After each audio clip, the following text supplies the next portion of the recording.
வேண்டவே வேண்டாம் என்று வீதிக்கு வந்து தெருவுக்கு வந்து எப்ப தேர்தல் நடக்கும் என்கின்ற அளவுக்கு தமிழக மக்களுடைய மனநிலை இருக்கு.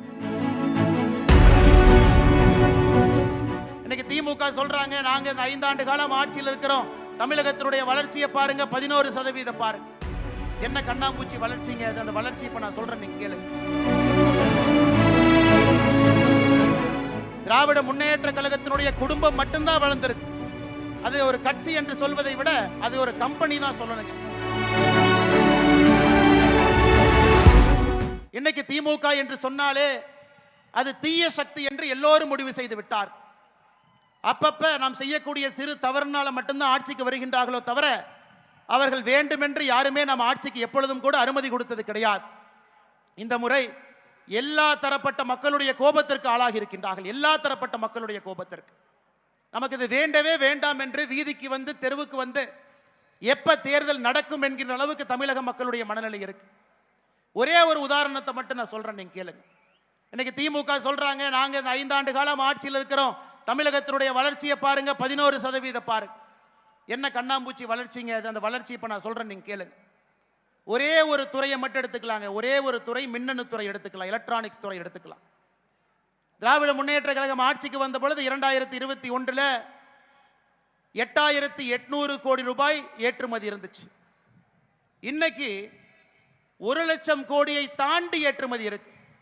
திமுக காரர் என்ன சொல்றா, அவங்க ஏதோ ஆட்சி கட்டல்ல வந்து அமர்ந்தனால அது நடந்தது. ஆனா கொஞ்சம் உள்ள எடுத்து பார்த்தீங்கன்னா மத்திய அரசினுடைய PLI திட்டத்தின் மூலமாக மட்டும்தான், மத்திய அரசு கொண்டு வந்திருக்கக்கூடிய உற்பத்தியோடு இணைந்த ஊக்குவிப்பு திட்டத்தில் மட்டும்தான் 8,000 கோடியிலிருந்து 1,00,000 கோடி போயிருக்கு. அது வளர்ச்சி. வளர்ச்சி யாருனால வந்ததுங்க? மத்திய அரசு கொடுத்திருக்கக்கூடிய ஊக்கத்தினால, மத்திய அரசு எல்லா மாநிலத்தையும் உயர்த்த வேண்டும் என்றால்.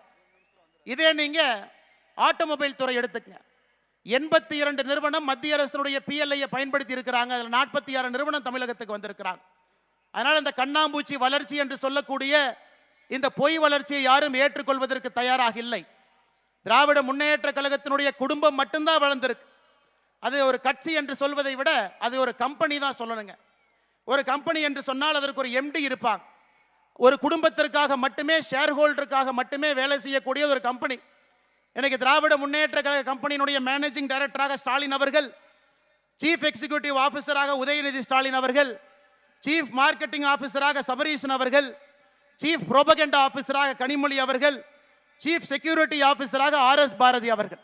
ஒரே ஒரு குடும்பத்திற்காக ஒரு கம்பெனியை கூட நடக்கக்கூடிய ஒரு ஆட்சி அது. அந்த குடும்பத்தினுடைய வளர்ச்சிக்காக மட்டும்தான் ஒரு குடும்பமே ஆட்சி இங்கே நடத்தி கொண்டிருக்கின்றார்கள். நமக்கு அது வேண்டாம்.